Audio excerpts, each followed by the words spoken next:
దుర్గా ఈ రెండు అక్షరాలను 100% పలికినంత చేతనే పాపాలన్నీ పటాపంచలు చేసేటువంటి తల్లి దుర్గమ్మ. అఖిలాండ కోటి బ్రహ్మాండ నాయకురాలు ఆ ఆది పరాశక్తిని మనం పూజించుకునేటువంటి శుభదినాలు ఈ శరన్నవరాత్రులు. అందులోనూ ఈ శరన్నవరాత్రులలో అష్టమికి చాలా మంచి ప్రాముఖ్యత అయితే ఉందండి. దుర్గాష్టమి చాలా విశేషమైనటువంటి రోజు అని కూడా మనం తెలుసుకోవాలి. ఆ రోజున ఎవరైతే అమ్మవారిని పూజిస్తారో వారికి అభీష్ట సిద్ధి కలుగుతుంది. అంటే ఏ కోరిక కోరినా సరే ఆ కోరికలు నెరవేరుతాయి. కానీ ఇప్పుడు చెప్పేటువంటి ఈ పూజ మీ ఇంటిలో ఉన్నటువంటి చెడు దృష్టి, నరదిష్టి, దిష్టి దోషాలు, దుష్ట శక్తులు ఇంటిలో నుంచి బయటకు పోగొట్టేలాగా చేస్తుంది. మీ ఇంటికి పాజిటివ్ ఎనర్జీ రావడానికి చేస్తుందండి. ఇది చేయడం వల్ల మీ ఇంటికి ఎలాంటి చెడు జరగకోకుండా అంతా మంచి జరుగుతుంది. అలానే అమ్మవారిని సంతృప్తి పెట్టి ఆ లక్ష్మీదేవి అనుగ్రహం కూడా ఎలా కలగాలి అనేది మనం ఈ వీడియోలో తెలుసుకుందాం. ముందుగా ఆ రోజు ఉదయం అంటే సాయంత్రం గుర్తుపెట్టుకోవాల్సిన విషయం ఏంటంటే ఈ పూజ చేసే సమయంలో అష్టమి గడియలు అనేవి కంపల్సరీ ఉండాలండి. తలకి స్నానం చేసి శుచి అయిన వస్త్రాలు ధరించి మీ ఇంటిలో దుర్గాదేవి ఫోటో ముందు కానీ లేక విగ్రహం ముందు ఒక ఎర్రని వస్త్రాన్ని తీసుకొని అందులో పీచు తీయని కొబ్బరికాయ కట్టాలి. దానికి గంధం బొట్టు పెట్టి కుంకుమ కూడా పెట్టాల్సి ఉంటుంది. ఆ తరువాత అమ్మవారి ముందు స్వచ్ఛమైన నీటితో దీపం పెట్టాలి. నెయ్యి దొరకని పక్షంలో మీకు నచ్చిన తైలంతో దీపం పెట్టవచ్చు. ఆ తరువాత ఎర్ర పటిక బెల్లాన్ని నైవేద్యంగా సమర్పించాలి. అలానే పూజ మొదలు పెట్టే ముందు మీ సంకల్పాన్ని చెప్పుకోవాల్సి ఉంటుంది. అమ్మా, మా ఇంటిలో ఉన్నటువంటి నరదిష్టి అంటే నెగిటివ్ ఎనర్జీ బయటకు వెళ్ళిపోయి పాజిటివ్ ఎనర్జీ ఇంటిలోనికి రావాలి అని చెప్పుకొని దుర్గాదేవి అష్టోత్తరాన్ని చదువుకొని అక్షింతలతో కొబ్బరికాయకి పూజ చేస్తూ ఉండాలండి.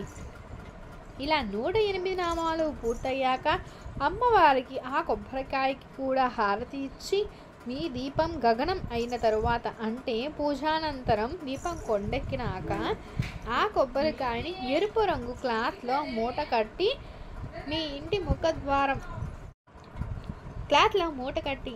ముఖద్వారం ముందు పెట్టాలి.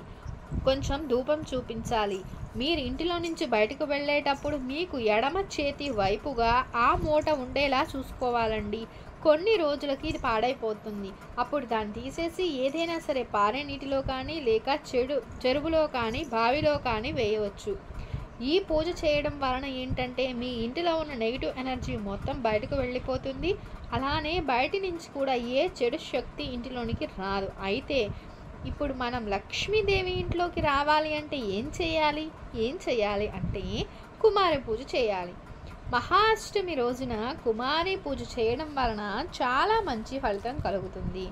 అంటే ఇది ఏ విధంగా చేయాలి అంటే ఇంకా యుక్త వయస్సుకు చేరుకోనటువంటి అమ్మాయిలు 7 నుంచి 9 సంవత్సరాల మధ్య ఉన్న బాలికలను దేవత యొక్క పవిత్ర రూపంగా భావిస్తారు. ఇలా వారికి పూజ చేయకపోయినా పర్వాలేదండి.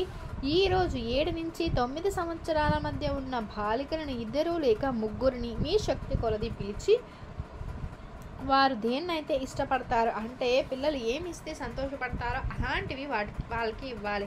చిన్న పిల్లలు కదా, వారికి ఏ తీపి పదార్థం స్వీట్స్ లాంటివి ఇవ్వవచ్చు. వారు పెట్టుకునేటువంటి అలంకరణ సామాగ్రి అంటే తలకు పెట్టుకోవడానికి టిప్పులు కానీ మెడలో వేసుకోవడానికి కానీ ఇలా ఏవైనా సరే